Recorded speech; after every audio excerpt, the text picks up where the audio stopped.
Espíritu Santo, amor del Padre y del Hijo, ven, colma esta criatura tuya de tus dones, esplendor divino, fuego sagrado, manantial cristalino de limpia fraternidad, vida de los cristianos, callado de los desvalidos, luz en las tinieblas, calor en el frío. Levanta mi ser dormitante, eleva mi alma hacia ti. Ven, Espíritu Santo, dame tu sabiduría para actuar rectamente. Dame inteligencia santa para atraer a mis hermanos. No me sienta superior a mis semejantes, sino sea el más pequeño para que surjas tú con poder. Ven, toma mi mente y renuévala. Sea yo un eco de tu voz y aconseje en la voluntad divina, no en la mía. Dame la fuerza para no tambalear y resistir mirándote. Embelesado por tu fortaleza, sea yo un fiel apóstol. De tu ciencia, oh Divino Espíritu, sea yo reflejo. Busque yo tu gloria. Aleja de mí lo mundano. Penetra lo íntimo de mi corazón e injerta en él tu misma piedad, para amar con tu mismo amor. Realiza en mi ser el milagro del temor de Dios. Dame sed de almas, para que sin mirar a quién, labore para el reino. Oh Espíritu Santo, infunde en mí el don del verdadero amor. Gracias, Santo Espíritu Divino, vive en mí a plenitud, que consciente de mi necesidad, con plena libertad te llamo a tomar posesión de mi vida. Gracias, oh bondad divina, soberano misericordioso, fuego sagrado. Amén. Espíritu Santo, fuente de luz, ilumíname. Espíritu Santo, fuente de luz, ilumíname. Espíritu Santo, fuente de luz, ilumíname. Bueno, pueden tomar asiento.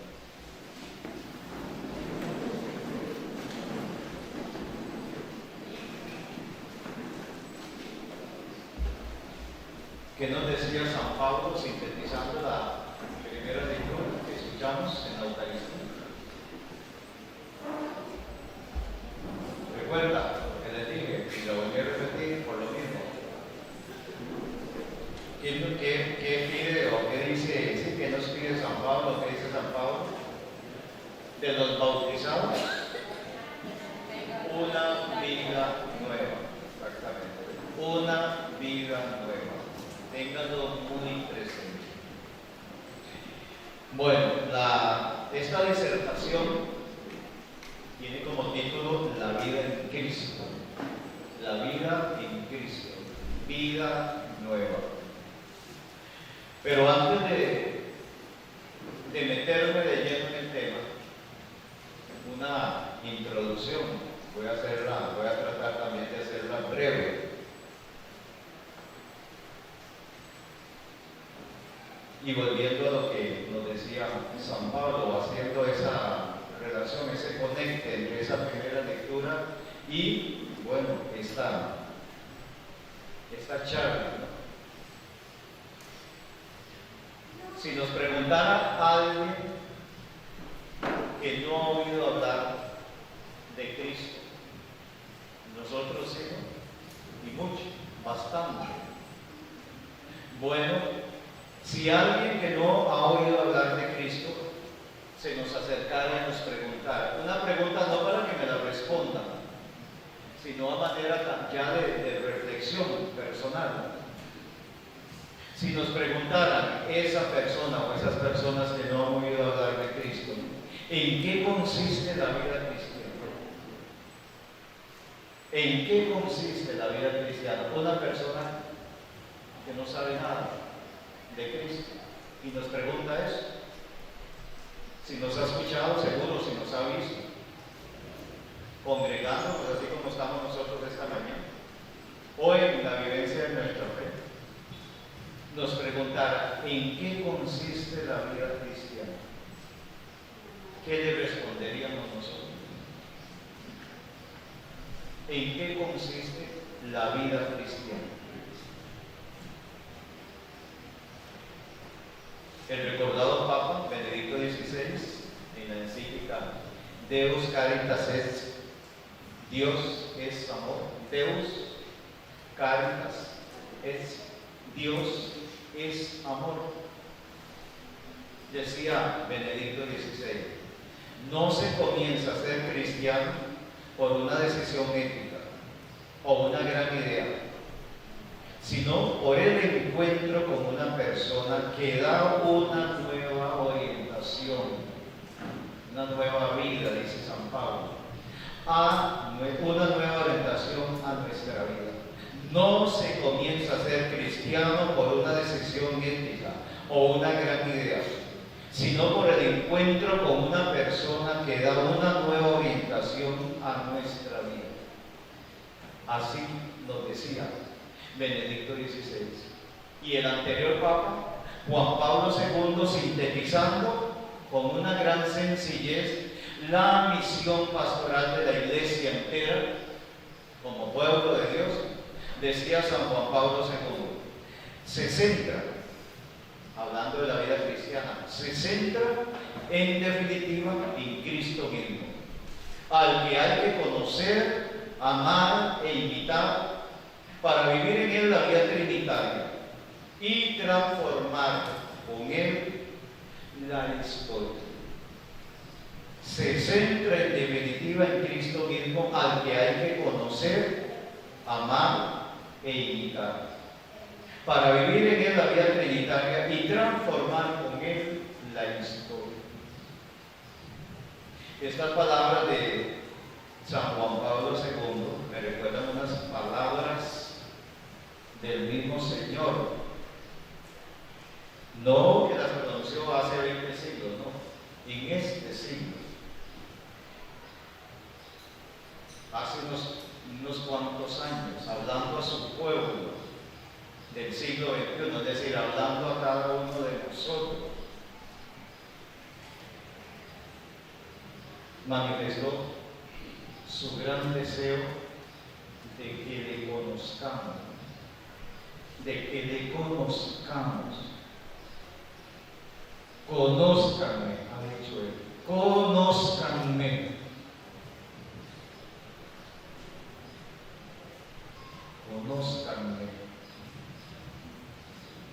Y después también nos dijo lo que muchos hacemos o muchos de ustedes hacen y que en algún momento yo se los he comentado. Esto que les voy a decir ahora, para aquellos que no lo han escuchado, no lo saben. Por respeto, yo sé que es por respeto, por piedad, porque así quizás nos lo han enseñado a los que somos ya un poco más adultos que otros, lo aprendimos en la casa. Yo lo veo en ese momento de la consagración, en la elevación del cuerpo y de la sangre. Yo veo a algunos de ustedes que han inclinado la cabeza. Algunos incluso hasta la reposan en, es que aquí no está, bueno, allá en el templo principal, en las bancas, ¿no? Reposan la cabeza allí en el respaldar. Algunos todavía más y se inclinan totalmente al piso, al suelo.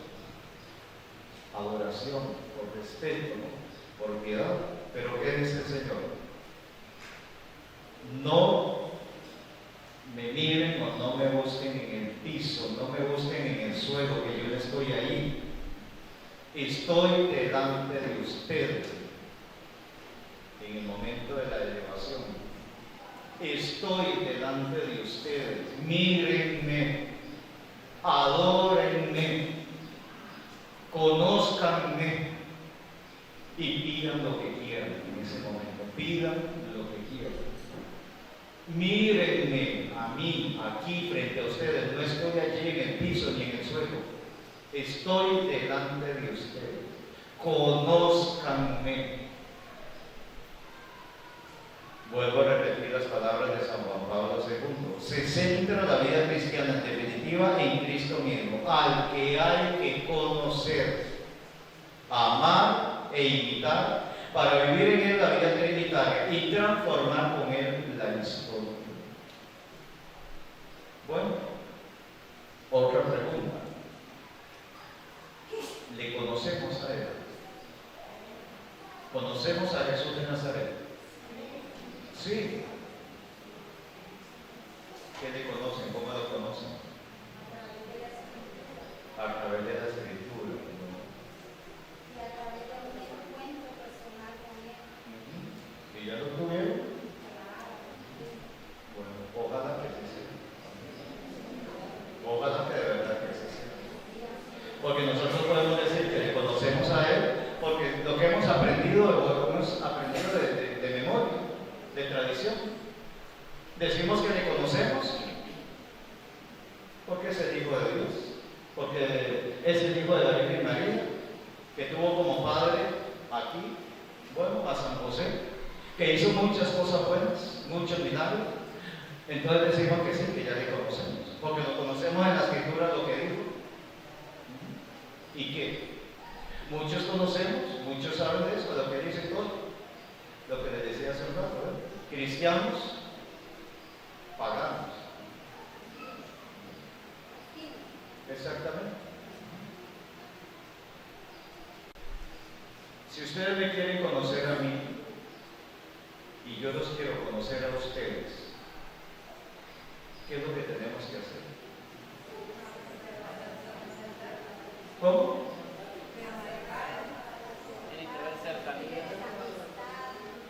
Bueno, primero, querer. Yo puedo decir, yo quiero conocerlo a usted, yo no hago nada, y usted tampoco. Los dos queremos y qué. Primero, entonces, querer y después, bueno, pues actuar, movernos. Yo me acerco, ustedes se acercan a mí y empezamos a intimar, ¿no? Empezamos ya a dialogar, empezamos a conocerlos. Yo sé quiénes son ustedes, después empiezo a conocer su familia, de dónde vienen, cuáles son las expectativas que tienen, qué es lo que esperan, qué es lo que quieren, qué es lo que desean. Y de igual manera ustedes para conmigo. Un acercamiento mutuo. Y empezamos a dialogar, y empezamos a hablar. Y así poco a poco, pues empezamos a conocerlos. Pues exactamente igual sucede con el Señor. Exactamente igual. Hay que acercarse a Él. Hay que tener deseo, espacio, tiempo para estar con Él. Querer estar con Él para conocerlo. Conózcanme. Pero si yo nunca estoy con Él, ¿cómo lo voy a conocer? Si nunca tengo tiempo por esto, por lo otro, y no tengo tiempo de estar con Él, si acaso a levantarme nada más algo así, un Padre Nuestro, de memoria, lo termino y no me di cuenta que lo terminé, y ya. No, bueno, para que las personas se conozcan, tienen que dedicarse tiempo, espacio, bueno, para relacionarse mutuamente. Igual con el Señor. Y por eso ese deseo suyo, conózcanme, la invitación que nos está haciendo. La vida cristiana consiste en eso, en conocer, amar, imitar, como dijo el Papa San Juan Pablo II, a una persona. Conocer, amar e imitar a una persona, a Jesús de Nazaret. Conocer, amar, imitar a una persona. Él mismo va a suscitar, cuando se le da tiempo, espacio para actuar, en nuestra vida, Él mismo va a suscitar esa sed, esa ansia, ese deseo, esa necesidad de sentir, estar como y querer a veces entonces terminar rápido lo que se está haciendo, porque tampoco Él va a impedir nuestras obligaciones diarias en los campos en los que desarrollemos nuestra vida diaria. No lo va a impedir, no. Pero, bueno, hay un deseo interno de estar con Él, que se desea terminar rápido lo que se está haciendo para estar allí con Él y Él con nosotros. Los que tienen experiencia de amores en la vida de aquí, que yo sé que si no todos, la gran mayoría, bueno, ¿qué sucede con los amados, no? Con las personas que se aman? Ese deseo, esa necesidad de estar con la persona amada, y cómo disfrutan, ¿no?, ese espacio de tiempo, cómo lo viven ese espacio de tiempo, estar con la persona amada. Exactamente igual sucede con el Señor. Él es el que se encarga de eso. Él es el que suscita esos deseos, esa ansia, esa necesidad de estar con Él. Por eso está gritando, ¿no?, a sus hijos de hoy: conózcanme. Cuando se le conoce, se le empieza a amar. Él mismo también empieza a suscitar ese deseo de nosotros hacia Él. Y entonces, cuando se le conoce, cuando se le ama, cuando se le imita, todo lo demás en la vida del ser humano adquiere sentido. Se vive una alegría permanente, a pesar de las adversidades, de las contrariedades que tenemos en la vida, de los dolores, de los miedos. A pesar de eso, vivimos en armonía, vivimos en paz, vivimos alegres. Y el Señor es el que suscita esos sentimientos en nosotros. Todo adquiere sentido. La misa dominical, por ejemplo, que todavía para algunos es una obligación, se va a la misa por obligación, pues deja de ser obligación y empieza a convertirse, o llega a convertirse en un verdadero encuentro con aquel, con mayúscula, con aquel que sabemos que nos ama. Cumplir los mandamientos, como algunos lo sienten, lo piensan y lo han dicho, ya no es una exigencia moral, sino la consecuencia natural de nuestro amor a Dios y a los demás. Muchos, entre comillas, intelectuales en la iglesia, teólogos, y cómo se lamentan, cómo se queja, cómo se siente lastimado el Señor mismo por algunos teólogos de la iglesia, algunos teólogos modernos de la iglesia, algunos intelectuales. Cómo se siente lastimado Él, lo dice, por sus enseñanzas, por sus interpretaciones de su doctrina. Hay un movimiento de esos intelectuales que están tratando de, según ellos, modernizar los mandamientos de la Iglesia Católica, porque eran para otros tiempos, para tiempos muy pasados, dicen ellos. Se necesita reinterpretarlos, modernizarlos. Y pongan ustedes mucha atención cuando sucede eso, cuando ya se da a conocer abiertamente: estos son los nuevos 10 mandamientos. Pongan mucha atención. Los mandamientos de Dios serán los mismos ayer, hoy y siempre. Cualquier alteración eso no viene de Dios. Cuando se tiene un encuentro verdadero con el Señor y se le empieza a amar, a conocer, a imitar, todo lo demás adquiere un nuevo sentido. Y entonces los 10 mandamientos ya no se viven o se sienten como una exigencia, sino consecuencia de nuestro amor a Dios y a los demás. Todo lo demás adquiere un nuevo sentido. Y entonces creer en la doctrina de la Iglesia ya deja de entenderse, como estos intelectuales también lo dicen, como una limitación a la inteligencia humana. Así lo están ellos interpretando la doctrina de la Iglesia, una limitación que se le impone a la inteligencia humana, sometida, dice, a dogmas, sometida a dogmas que hay que aceptar, se quiera o no se quiera, según el pensamiento de estos teólogos. Y entonces esa doctrina de la Iglesia se convierte en un acto de sentido común de todo aquel que se confía a un Dios infinitamente más sabio que nosotros.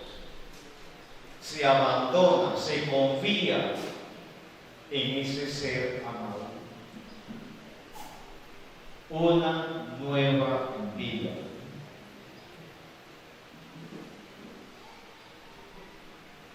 Ahora bien, hermanos, este conocer, este amar, este imitar a Cristo Jesús, bueno, debe de tener consecuencias inmediatas en nuestra vida. Vuelvo a la primera lectura de hoy. Nueva vida. Cuando hay un encuentro auténtico, verdadero, sincero con el Señor, la vida de la persona que ha tenido ese encuentro no puede seguir siendo la misma vida que había tenido hasta ese momento. Inmediatamente cambia. El Señor le cambia. El Señor le transforma. Esa experiencia que ha tenido le transforma la vida.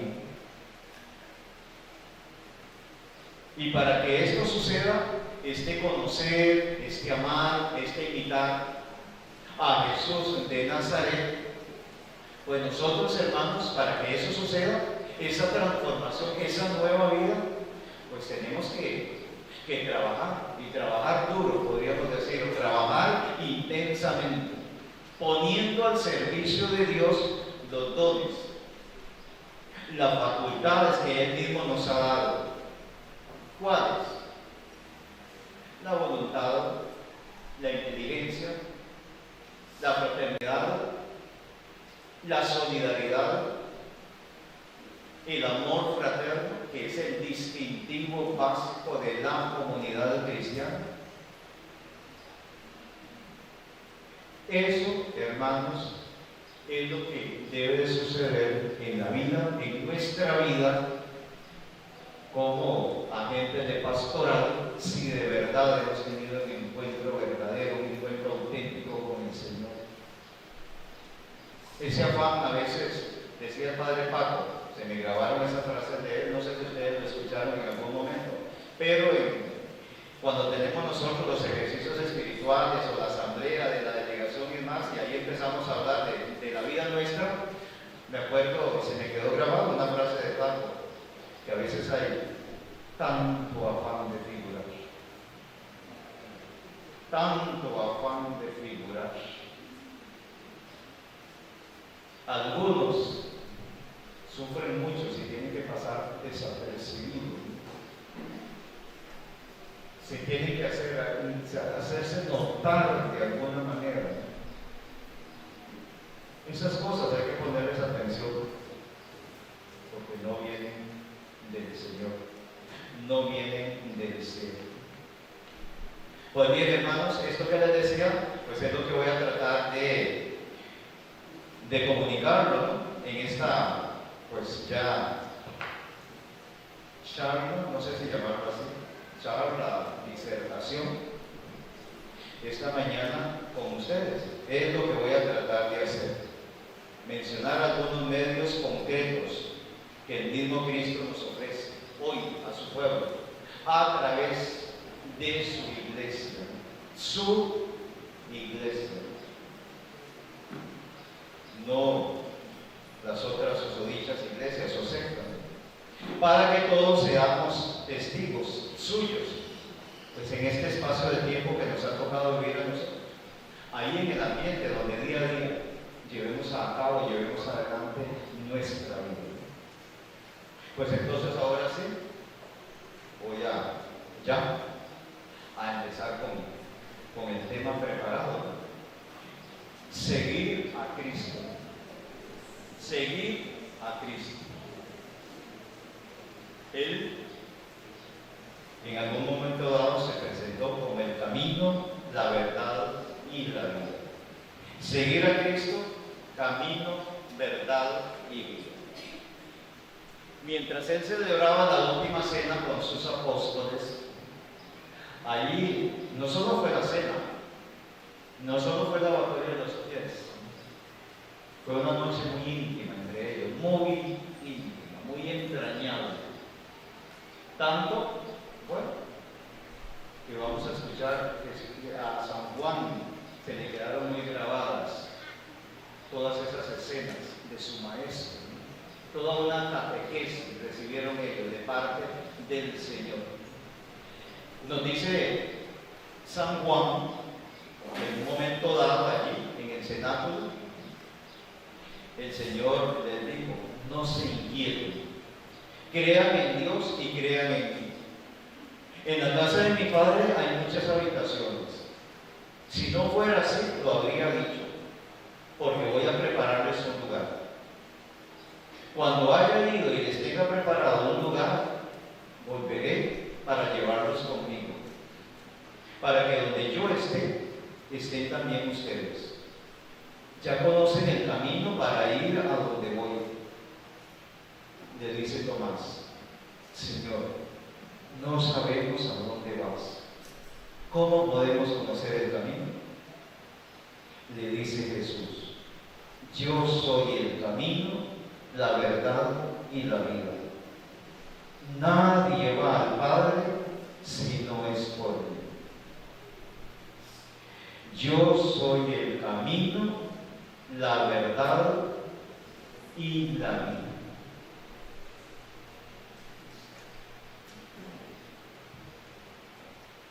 En ese conocimiento mutuo del que les hablaba, si queremos conocerlos, bueno, empezamos a conocernos no porque nos acercamos, porque si yo me acerco a usted y usted se acerca a mí, pero nos quedamos viendo, nada más nos quedamos mudos, ¿qué hacemos? Nada, ¿verdad? Nada. Bueno, podríamos decir: estamos haciendo serio, a ver quién gana.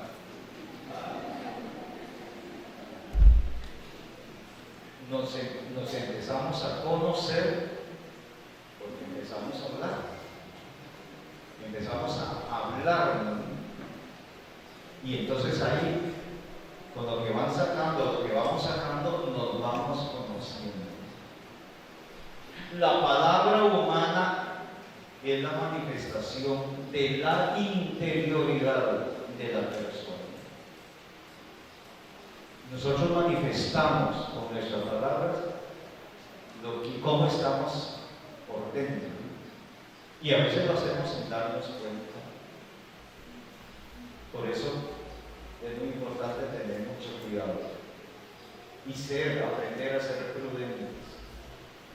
Mucho cuidado en la manera de hablar, lo que vamos a decir y cómo lo vamos a decir. Porque nuestras palabras es la manifestación de nuestra interioridad. En el hablar, el hombre saca de su intimidad lo que guarda internamente, y a veces lo guarda con mucho cuidado, como un tesoro en su alma. Y en el hablar, el ser humano saca su intimidad. Y voy a poner aquí el ejemplo que he puesto en... ¿Se me olvidó el nombre? En Merendón arriba y en Merendón abajo. Bueno, el mismo ejemplo aquí, bueno.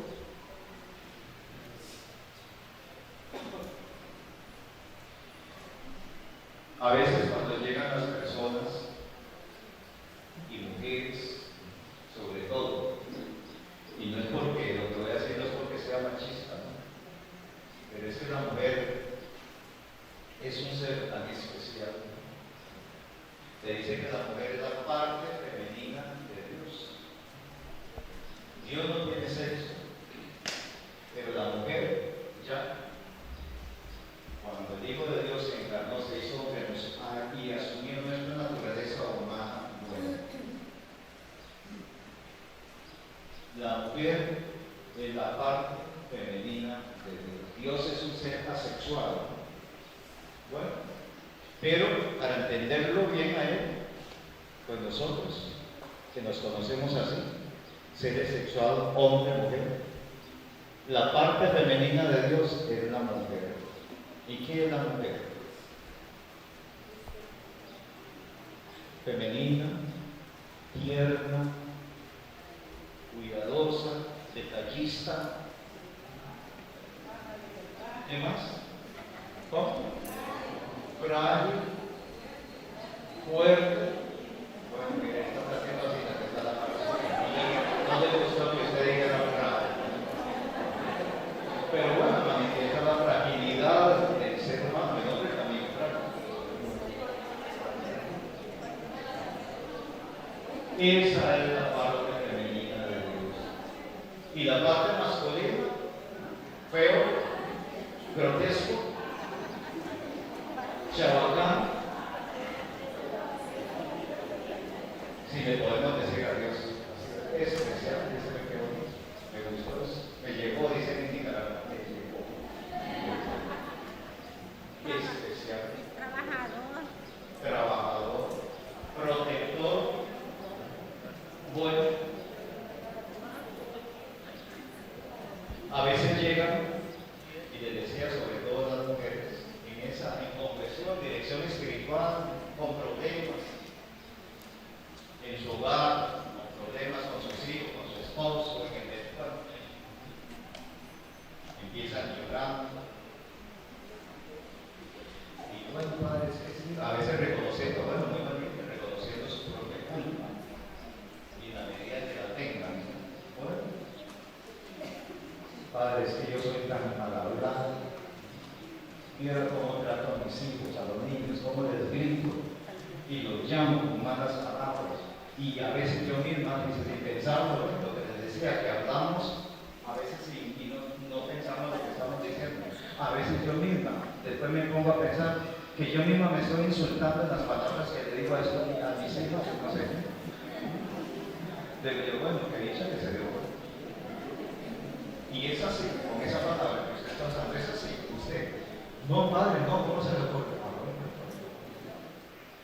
Pero yo les digo, mire, si es feo escuchar a un hombre con un vocabulario soez, mucho más feo escuchar a una mujer.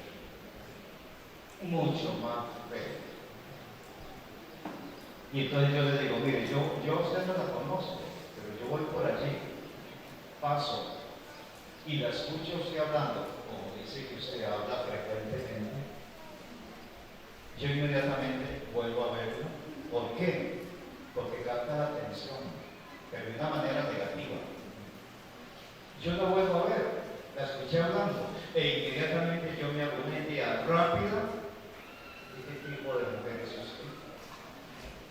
Que quizás estoy equivocado, sí, seguramente que estoy equivocado, no es así, pero la escuché y no la conozco, entonces ya me hice una idea de qué tipo de mujer es usted. Bueno, y a veces nosotros, y también las mujeres, así en ese caso, sin darse cuenta, a veces el ser humano, él mismo se pone etiquetas, se etiqueta. Y después una etiqueta, ¿cómo cuesta quitarse? ¿Han visto ustedes una etiqueta de la blusa, del pantalón? Ahí está, pero en algún momento dado se arranca o se quita, siempre queda ahí. ¿Lo has visto? Siempre queda un espacio ahí, un árbol alrededor que se vio que ahí había una etiqueta. Ya no está, pero vemos que ahí estaba. Como un sello que no se puede borrar. Bueno, ponernos etiquetas y después cuesta mucho quitarse esas etiquetas. Cuesta mucho. Y sea, volviendo al ejemplo, esa manera de hablar suya, pues usted misma se está poniendo una etiqueta. ¿Por qué? Pues el concepto que tiene, que después usted ya se corrige y lo demás y todo, quitó la etiqueta, pero ahí quedó la señal. Y ya sabemos cómo es el ser humano. O ya usted sabe cómo son sus vecinos. Que ahora usted puede ser una santa, pero para ellos seguirá siendo. Y entonces usted seguirá siendo señalada, seguirá siendo criticada y seguro continuará murmurando de usted. Y usted puede ser una santa, pero todo lo que usted haga es malo. Por esas etiquetas o por esa etiqueta que se le impone o la persona misma se pone. Mucho cuidado al hablar, porque manifestamos nuestra interioridad. Dios quiso hacerse palabra, con mayúscula, palabra, en su Hijo Jesucristo. ¿Y por qué tuvo que hacerlo? Pues para hacerse oír, para hacerse conocer, para poder comunicar al ser humano su mensaje de salvación, para manifestarle su amor, su bondad, su misericordia. Lo intentó muchas veces, pero no lo lograba. ¿Y qué puedo hacer? Seguro pensaba Dios, yo me lo imagino, les decía, yo me lo imaginaba a Dios. Y ahora sí, con la mano aquí, pensando, ¿qué puedo hacer por estos hombres y estas mujeres? ¿Qué más puedo hacer? Si he hecho esto, y he hecho lo otro, y he hecho de aquí, y no me entienden, y no me escuchan. Y se le prendió el bombillo, como decimos nosotros. Se le prendió el bombillo a Dios y dijo, ya sé lo que voy a hacer. Voy a hacerme uno de ellos, o uno como ellos. Voy a rebajarme y hacerme uno como ellos. Y entonces fue cuando vino la encarnación de su palabra en Cristo Jesús, su Hijo, para hacerse visible, para poder comunicar en el idioma de los seres humanos, para que lo miraran, para que lo tocaran, para que lo escucharan como ser humano. Eso fue lo que hizo Dios. Quiso hacerse palabra con mayúscula en su Hijo Jesucristo. Dios también nos ha creado a nosotros con dignidad. Al ser humano en general, no solo la mujer, que a veces también se le señala mucho, se le critica y se le murmura, su dignidad. Como le he dicho yo a algunos hombres en algún momento, bueno, ¿y la suya? ¿Dónde está? ¿Cómo está? La dignidad a veces no la valoramos o no la entendemos o se nos olvida de que hemos sido criados con dignidad y nosotros somos los primeros que la tiramos al suelo y nos paramos encima de ella. Si yo quiero, le dije si usted quiere, siguiendo los ejemplos que les ponía, si usted quiere que yo la respete, la primera que tiene que respetarse es usted, o el primero que tiene que respetarse es usted.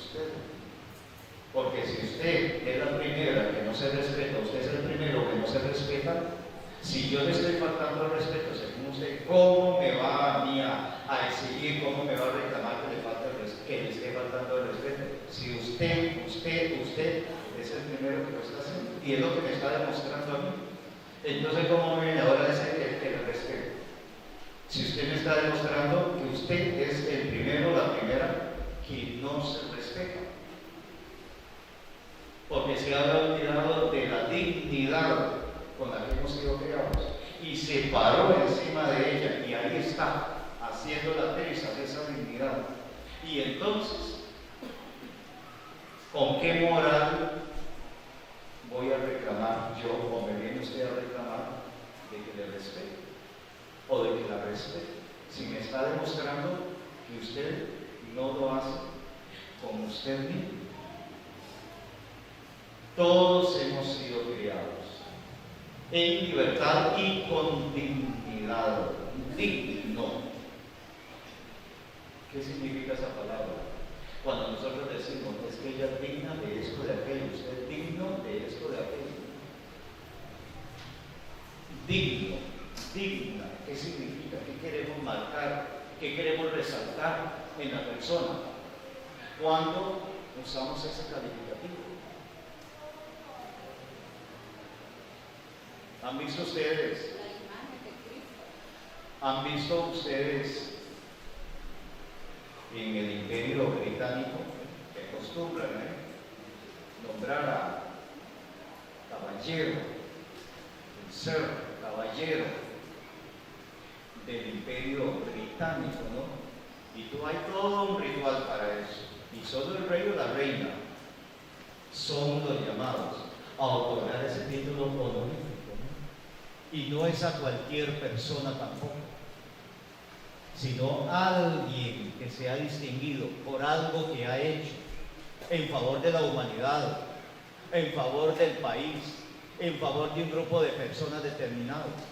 Algo ha hecho. Y entonces se le considera digno, digna. Y entonces el rey o la reina del turno, en ese ritual, le nombra caballero del Imperio Británico, dama del Imperio Británico, porque es digno, es digna de ese título que otorga el rey o la reina de Inglaterra. Digno, usted es digno de, estamos diciendo que usted es merecedor de algo, merecedor de ese nombramiento que se le está haciendo, merecedor de ese distintivo, de ese premio que se le ha otorgado. Algo extraordinario, ¿no? Proporcionado al mérito de la persona. Digno, condición de alguien o de algo. Hemos sido criados nosotros, los cristianos, con dignidad. ¿Qué condición? Otra pregunta, no para que me la contesten, pues vuelvo a lo mismo, reflexión, meditación. ¿Qué condición es la que tenemos los cristianos para que el Altísimo haya tenido esa deferencia con nosotros, para que nos haya tratado así, crearnos en libertad, a imagen y semejanza suya, ni más ni menos, a imagen y semejanza de Dios? Nos creó con dignidad. ¿Qué condición es la que tenemos los cristianos para que Dios haya puesto su mirada en nosotros, para que nos considere familia suya, hijos suyos? Y esta condición, ¿a qué nos hace merecedores? Esta condición de formar parte de la familia de Dios, esta condición de ser personas dignas, ¿a qué me hace merecedor? Decía siempre recordado Papa Benedicto XVI, el 13 de enero del año 2008, en la fiesta del bautismo del Señor, decía Benedicto XVI, el ser humano recibe una nueva vida. San Pablo, esta mañana.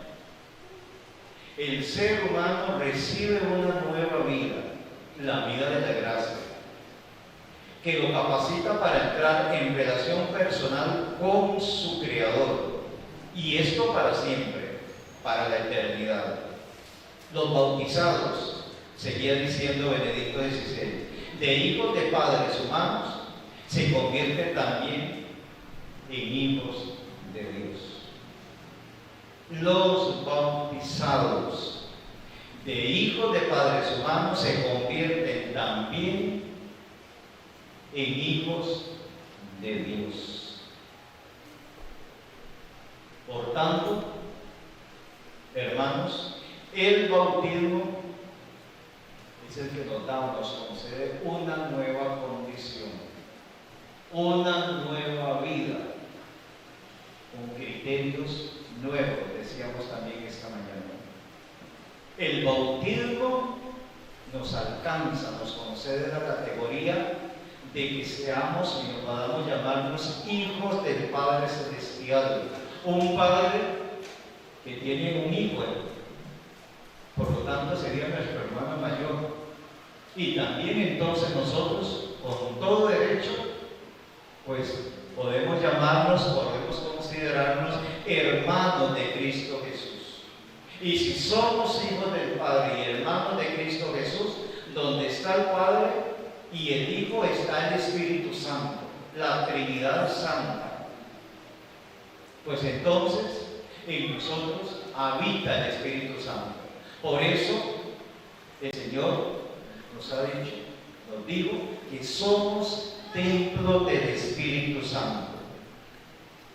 Participamos de la naturaleza divina y por tanto nos hacemos coherederos con Cristo. Participamos de la naturaleza divina. ¿Se han puesto a pensar en esto, no? De la naturaleza divina participamos. Nosotros, limitados, pecadores, participamos de la naturaleza divina. En la Eucaristía, les comentaba también ayer en el merendón arriba, durante la Eucaristía, ahora que estoy hablando de participar de la naturaleza divina, durante la celebración de la misa de la Eucaristía, nosotros, los sacerdotes, hacemos algunas oraciones en secreto en el desarrollo de la misa. Algunas oraciones en secreto, cuatro oraciones en secreto. Una de ellas es una oración muy bonita, a mí me gustó mucho. Se la voy a decir, espero no olvidarla, porque les voy a contar también algo. Nosotros, ustedes lo han visto, bueno, en el altar está el misal. Las plegarias eucarísticas, como que las sabemos de memoria. Sobre todo la plegaria eucarística número 2, que es la más corta. Santo eres en verdad, Señor, fuente de toda santidad. Por eso te pedimos que santifiques esa es la más corta. La sabemos de memoria. Y esto lo hemos comentado en algunos momentos nosotros, los sacerdotes, los hermanos agustinos. Sabemos de memoria. Falta que no esté el misal en el altar y quedamos en blanco. Esa plegaria que la sabemos de memoria y tan pequeña que es, se nos olvida totalmente. En algún momento sucedió y que no aparece el misal, no está el misal y no sabemos qué hacer, porque no recordamos nada. Se pone el misal ahí o está el misal ahí y a veces ni siquiera lo volvemos a ver.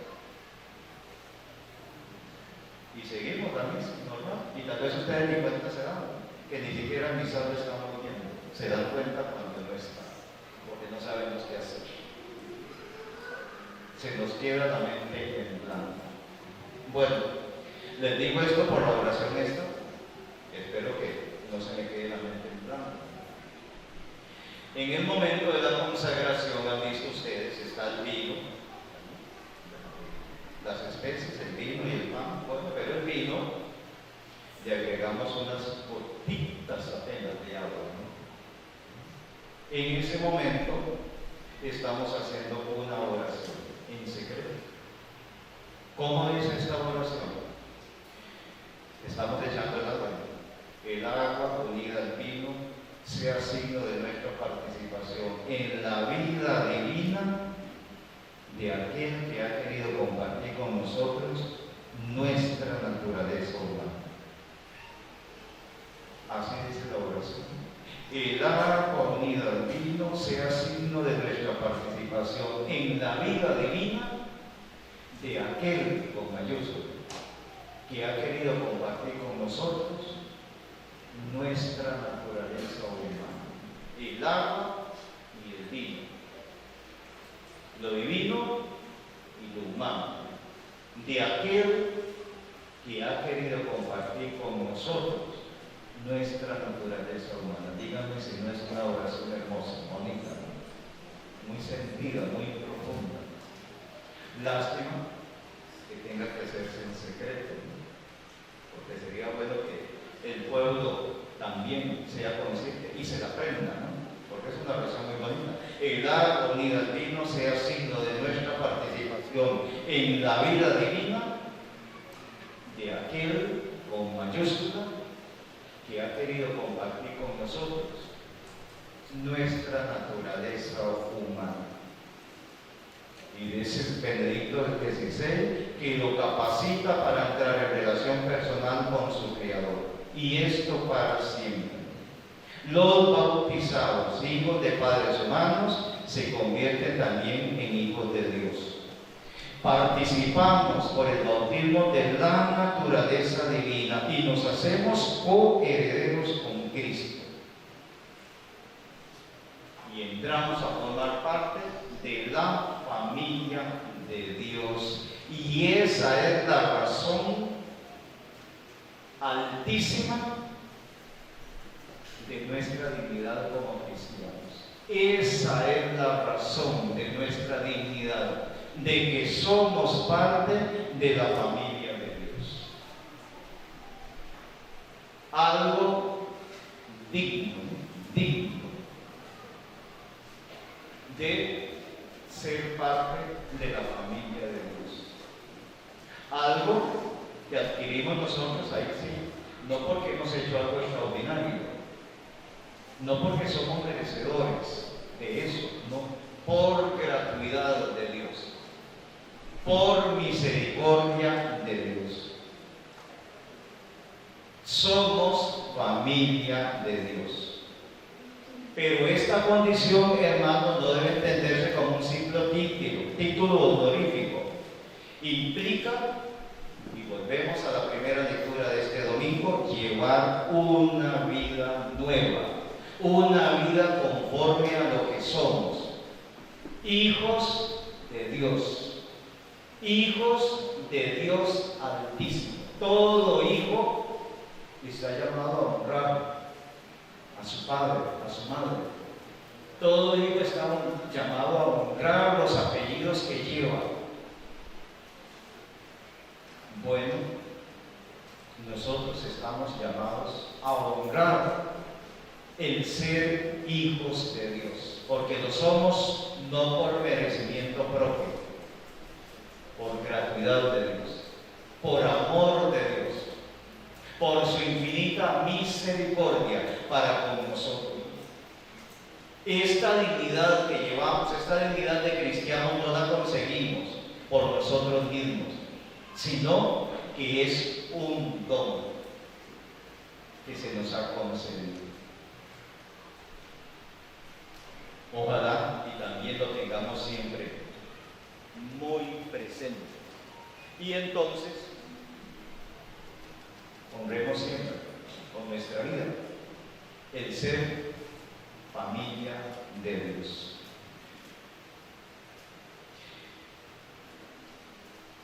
Yo soy el camino, la verdad y la vida.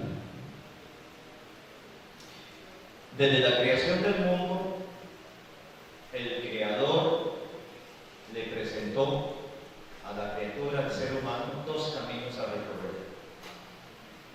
El camino de la luz, el camino del bien, el camino de la vida, o todo lo contrario, el camino de la oscuridad, el camino de la perdición, el camino del pecado.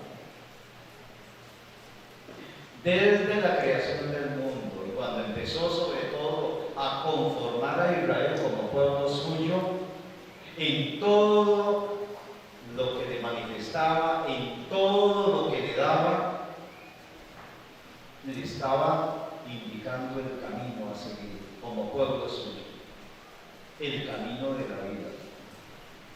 Pero también le indicó que al rechazar lo que le ofrecía, al rendirle culto a otros dioses, se salía del camino que él le había señalado. Y como solo son dos caminos, pues entonces se ubicaba el hombre y la mujer en el otro camino. No le quedaba más alternativa. En el camino de la perdición, en el camino del pecado, en el camino de la oscuridad.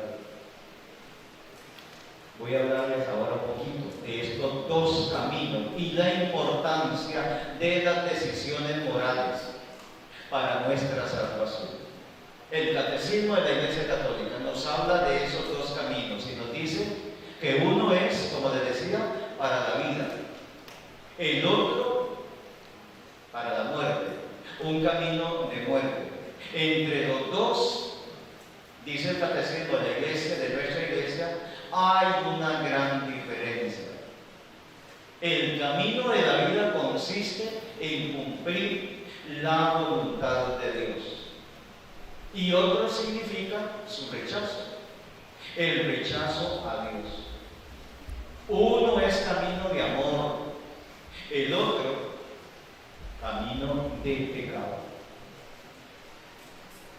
El camino de la luz, el camino de la vida consiste en vivir, en hacer la voluntad de Dios. Por eso el ser humano no ha venido al mundo a hacer lo que le da la gana o a vivir su vida a su antojo, como le parezca.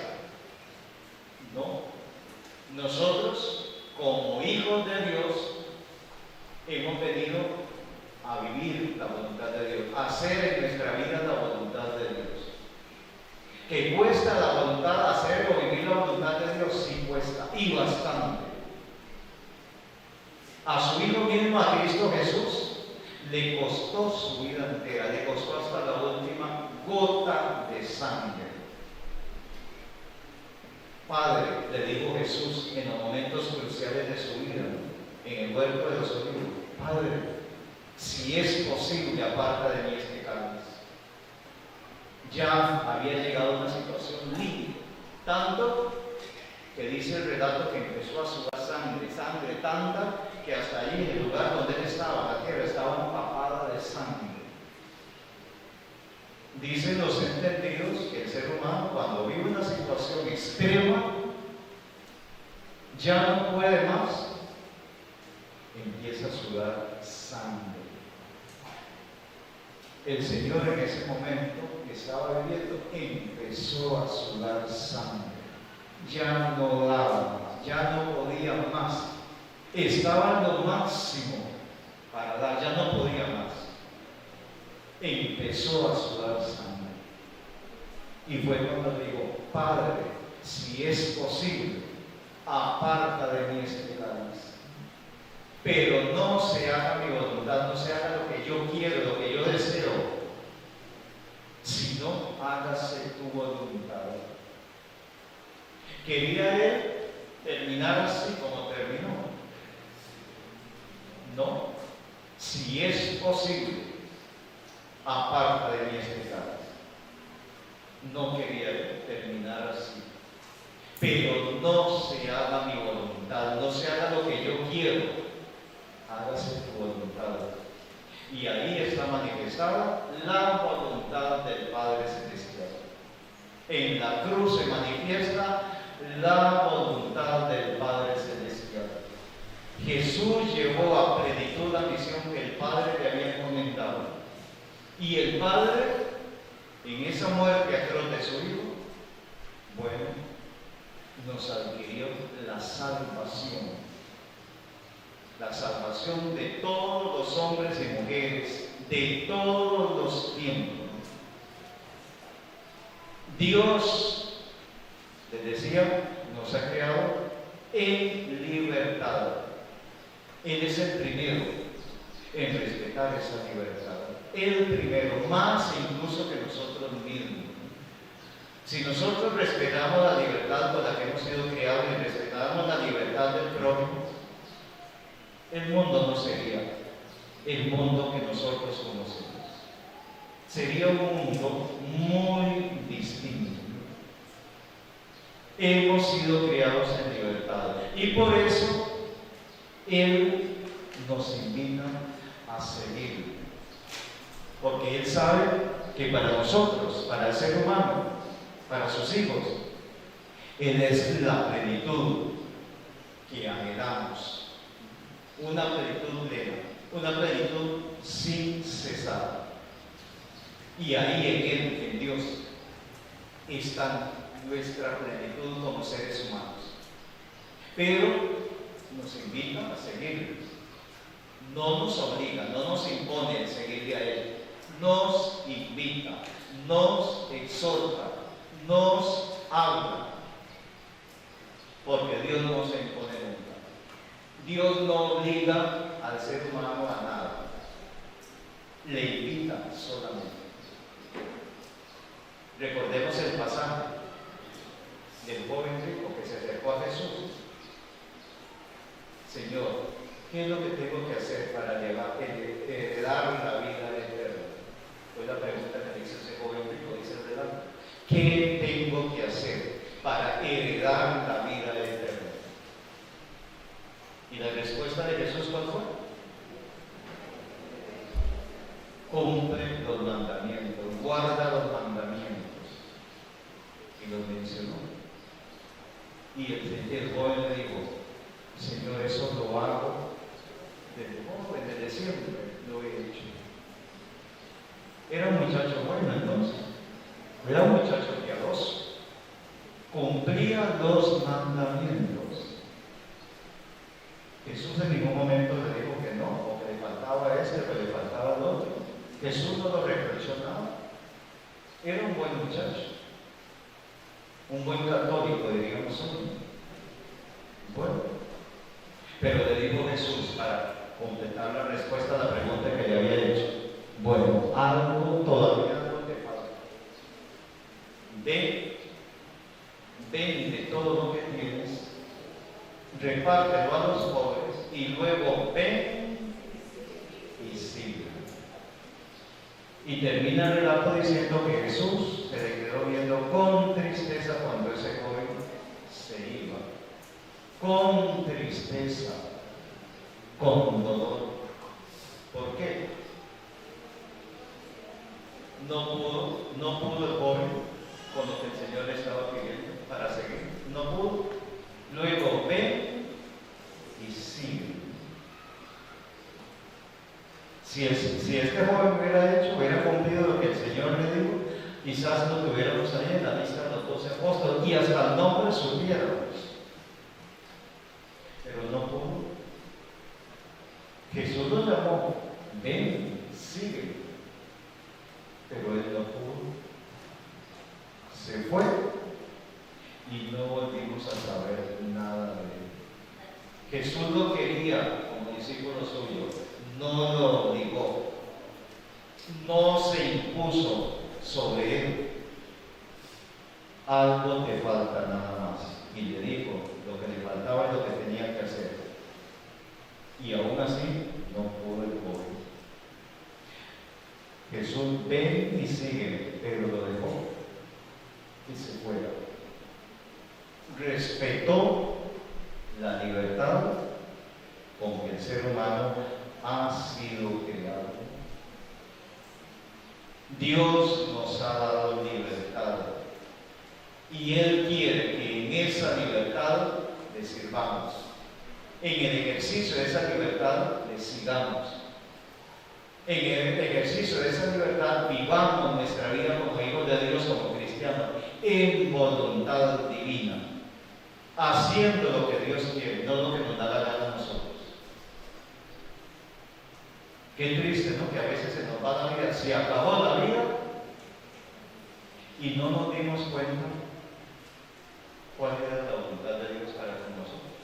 O no pusimos interés y seguimos la vida a nuestro estilo, a nuestra manera. Se acabó la vida y nunca la vivimos como hijos de Dios en la voluntad divina. El ser humano busca siempre el sentido de la vida. El ser humano busca la felicidad, tiende a su bienestar, y eso está muy bien, porque todo eso le facilita, si lo logra, a vivir esa dignidad de hijo de Dios así, de manera digna. Y es lo que Dios quiere de nosotros, que vivamos como hijos suyos con dignidad. El ser humano busca siempre el sentido de la vida, pero solo encuentra en Dios, pues eso, su último deseo, su respuesta última. Solo en Dios está el que el ser humano viva su vida en plenitud. La voluntad de Dios le permite al ser humano vivir su vida en plenitud. Pero qué triste que se acaba la vida y no supimos vivir en la voluntad de Dios. Es el camino a la plenitud, la voluntad de Dios, el saber ejercer la libertad con la que hemos sido creados.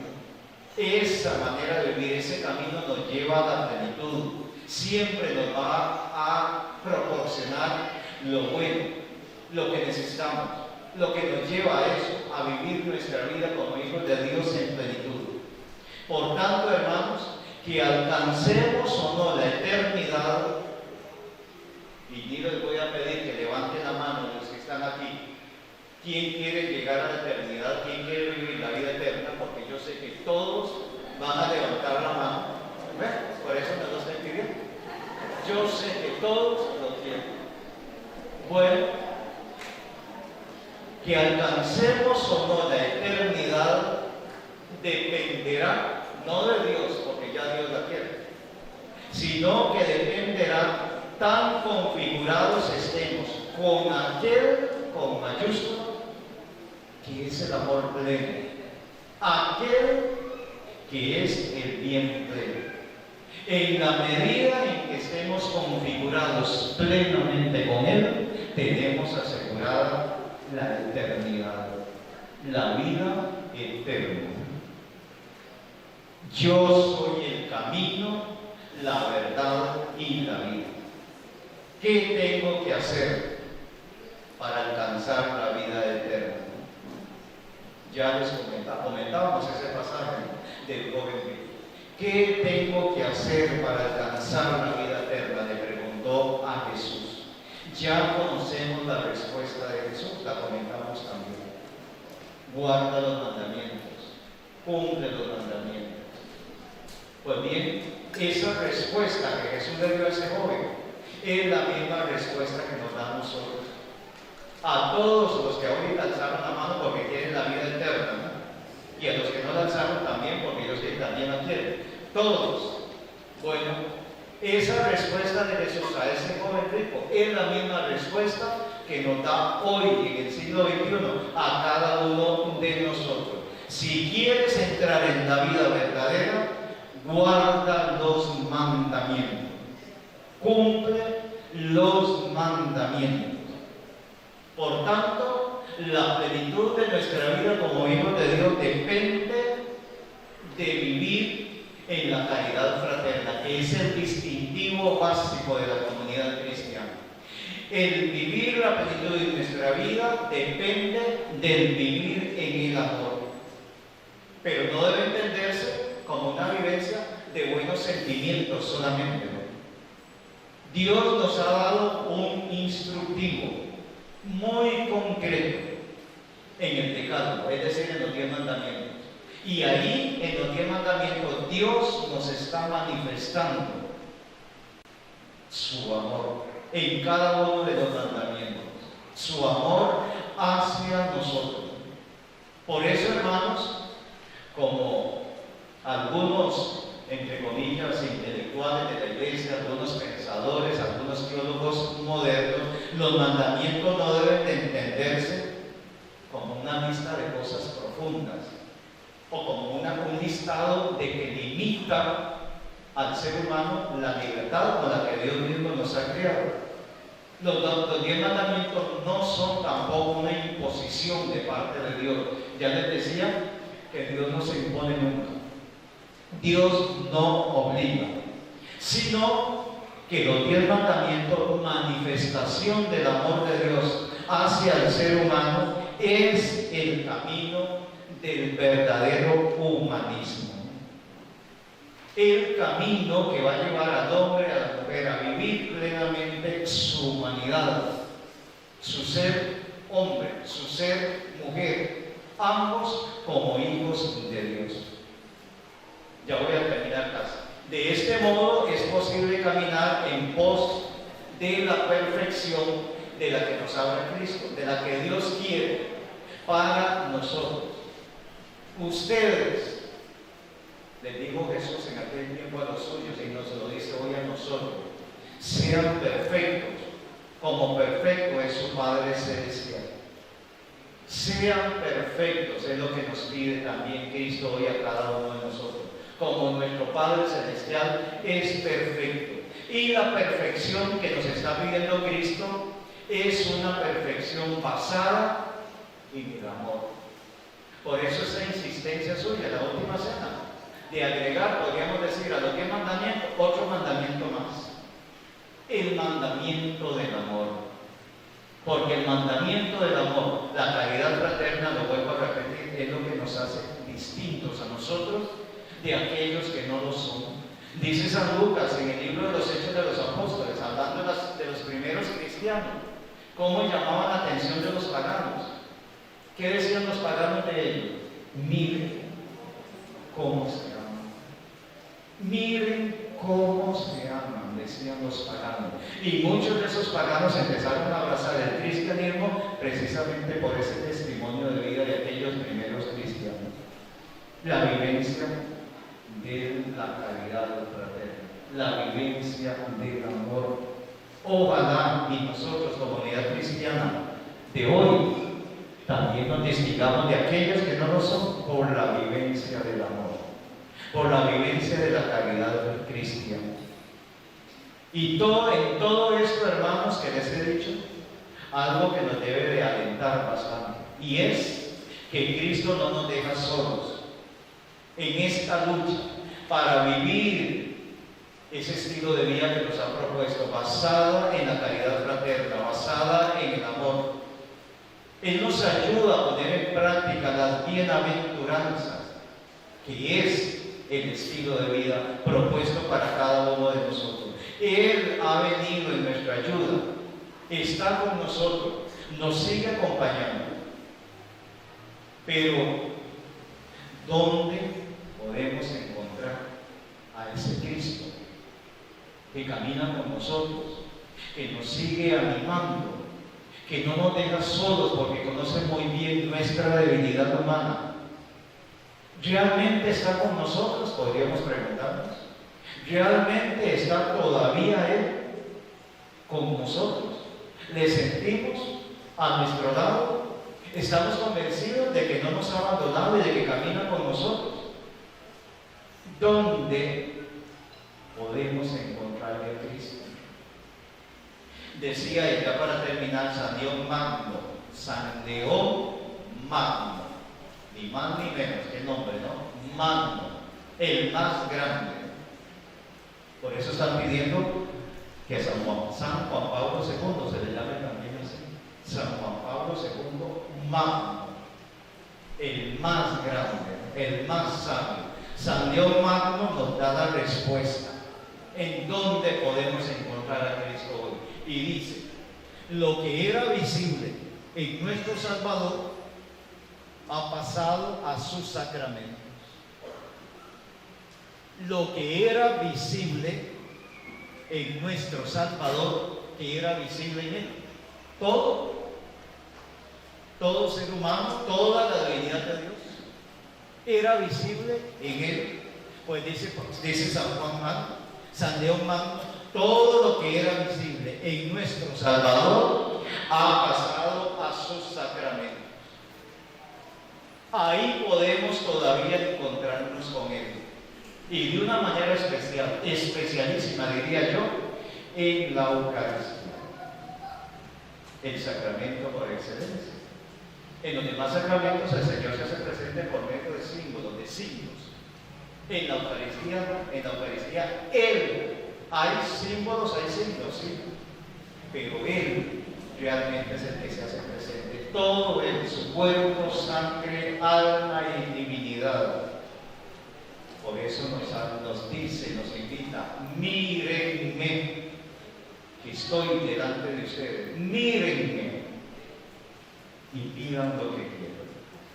En la Santa Eucaristía, por excelencia de los sacramentos, es donde nos encontramos con Él cara a cara. Amén.